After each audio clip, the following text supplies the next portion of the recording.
아멘.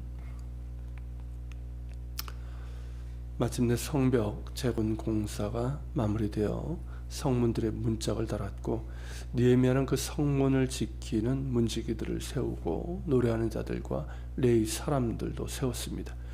여기서 노래하는 자들과 레위 사람들은 성전 문을 지키고 성전 제일을 담당하는 자들을 말합니다. 즉 성벽의 문들만 아니라 성전 문도 달았고 혹은 새로 달았거나 그리고 이제 성전 예배를 더 충실하게 지킬 수 있도록 했음을 뜻합니다. 하지만 이것으로 끝난 것이 아닙니다. 성벽은 다시 재건되었지만 예루살렘은 여러모로 빈약했고 다시 세워져야 할 것들이 많았습니다. 이를테면 도시를 중건하는 일이 시급했습니다. 이에 느헤미야는 예루살렘을 다스릴 사람 둘을 세웁니다. 그의 아우인 하나니와 영문 즉 군영의 지휘관인 하나냐를 예루살렘의 일반 행정을 담당할 책임자로 세웠습니다. 하나냐에 대해서는 그가 충성스러운 사람이요 하나님을 경외함이 무리 중에서 뛰어난 사람임을 말하고 있습니다. 즉 능력이 있고 동료들에게 신임을 받으며 무엇보다 하나님을 향한 바른 믿음과 태도를 갖고 있는 사람들을 책임자로 세운 것을 말합니다. 느헤미야는 그들에게 해가 져서 환해지기까지는 성문을 열지 말 것이고 해가 아직 높이 있을 때에 성문을 닫고 빗장을 치를 것과 예루살렘 주민들이 각각 자기가 지키는 곳에서 파수하되 자기 집 맞은편을 지키게 하라고 당부를 합니다. 그 이유가 4절에 나오는데 성읍은 크지만 인구가 얼마 안 되었고 가옥 역시 제대로 지은 것이 얼마 없었기 때문입니다.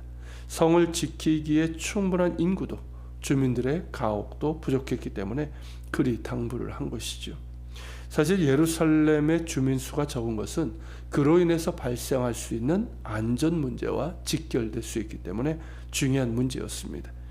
이 문제를 해결해야 되는데 5절에 보면 하나님께서 느헤미야의 마음을 감동하사 귀족들과 민장들과 백성을 모아 그 계보대로 등록하게 하셨습니다.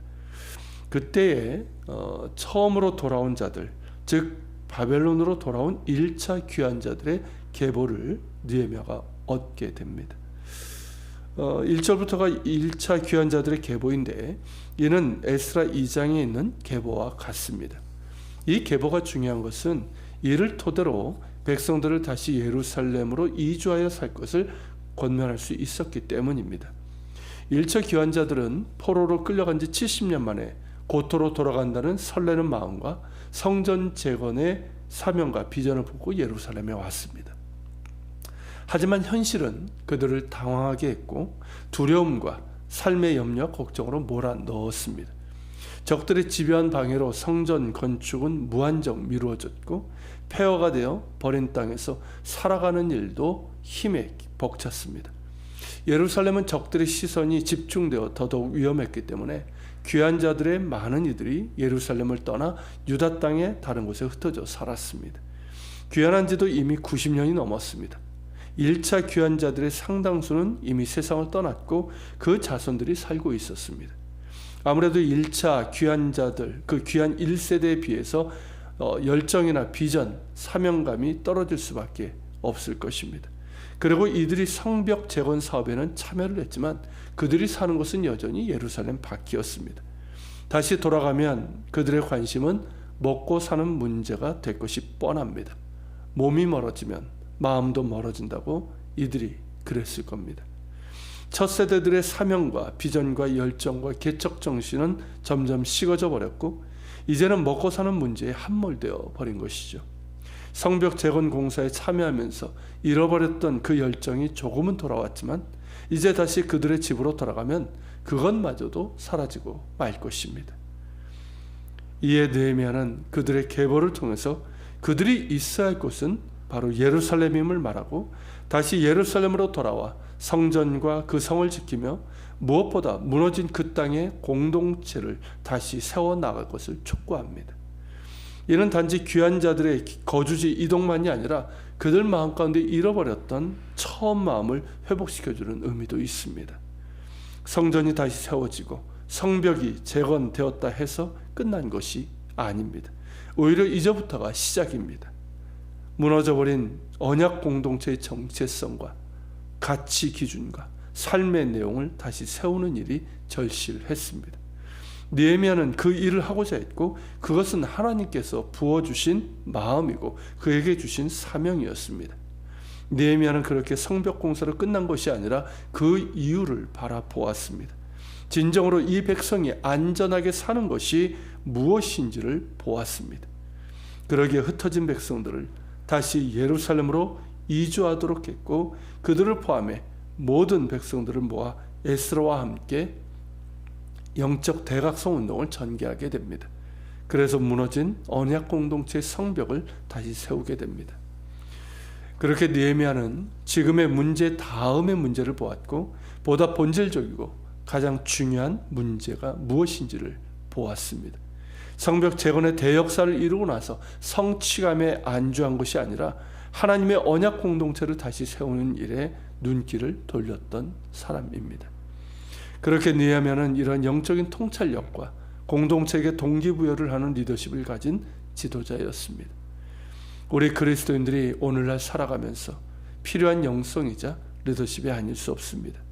공동체 내에서도 그러하고 우리 스스로에게도 이러한 영적인 통찰력과 하나님께서 주시는 비전 가운데 동기부여를 하며 앞으로 나아가는 힘이 필요합니다. 세상과 우리 주변에는 그리고 신앙 공동체에서조차도 우리를 무기력하게 만드는 것들이 많습니다.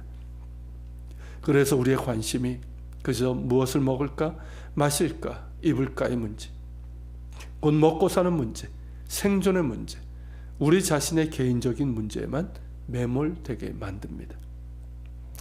그러나 우리 주님께서는 비록 우리의 삶이 그러한 문제들이 늘 상존하지만 너희는 먼저 그의 나라와 의를 구하라고 하셨습니다.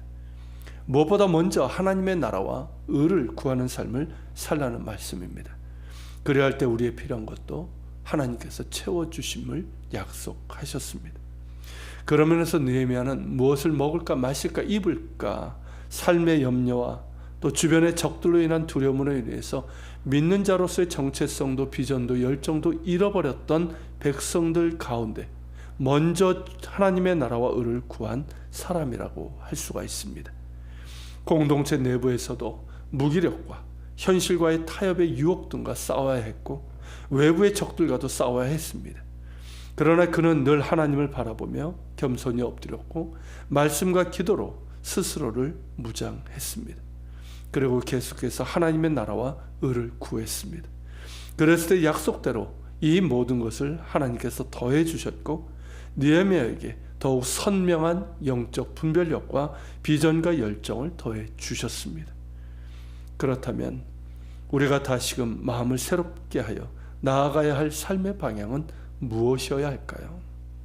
느헤미야가 그랬던 것처럼 아무리 우리의 삶이 고되고 힘들고 또한 우리를 둘러싸고 있는 환경이 우리를 무기력하게 하고 현실과 타협하게 하는 유혹이 있을지라도 먼저 하나님의 나라와 의를 구하는 것입니다. 이는 그냥 되는 것이 아닙니다. 날마다 살아계신 하나님 앞에 나아가야 합니다. 매 순간 하나님을 기억하며 그분의 뜻을 생각하며 주님의 임재를 구하며 긍휼하심과 때를 따라 돕는 은혜를 구하는 가운데 나아가야 합니다. 말씀과 기도로 마음을 새롭게 하며 영적 무장을 해야 합니다. 그런 가운데 길을 잃지 않고 주님 말씀하신 대로 먼저 주의 나라와 의를 구하며 살아갈 때 주님께서 우리의 손에 힘을 더하실 것이고 더욱 선명한 영적 분별력도 허락해 주시고 우리의 가슴에 뜨거운 비전과 열정도 더해 주실 것입니다. 그리고 우리에게 필요한 것들도 약속대로 채워 주실 것입니다. 같이 기도합시다. 살아계신 주님, 먼저 주의 나라와 의를 구하라. 무엇을 먹을까 마실까 입을까 염려하지 말고 너희는 먼저 주의 나라와 의를 구하라는 이 말씀이 느헤미야를 통해서 그것이 구체적으로 어떤 것인지를 우리가 보게 됩니다. 백성들 대부분이 그런 염려들과 또 적들로 인한 두려움, 그런 가운데 믿는 자로서의 정체성도 비전과 열정도 잃어버린 그런 가운데서 먼저 하나님 나라와 의를 구했던 사람이었습니다. 그런 가운데 무너진 성벽을 세우고 무너진 공동체를 세워 나갔습니다. 무너진 백성들의 그 중심을 세워 나갔습니다. 하나님, 우리도 그런 사람들 되게 해주소서. 우리 자신에게 무너진 것들, 무기력하고 현실과 타협하는 것들, 주님 그 모든 것들, 염려 걱정들을 떨쳐버리고 먼저 주의 나라와 의를 구하게 하시고, 그런 가운데 주께서 우리에게 힘을 더해 주시고 영적 분별력과 또는 우리의 가슴 가운데 뜨거운 비전과 열정을 더해 주시기를 원합니다. 우리가 기도하며 주님 앞에 나아갑시다.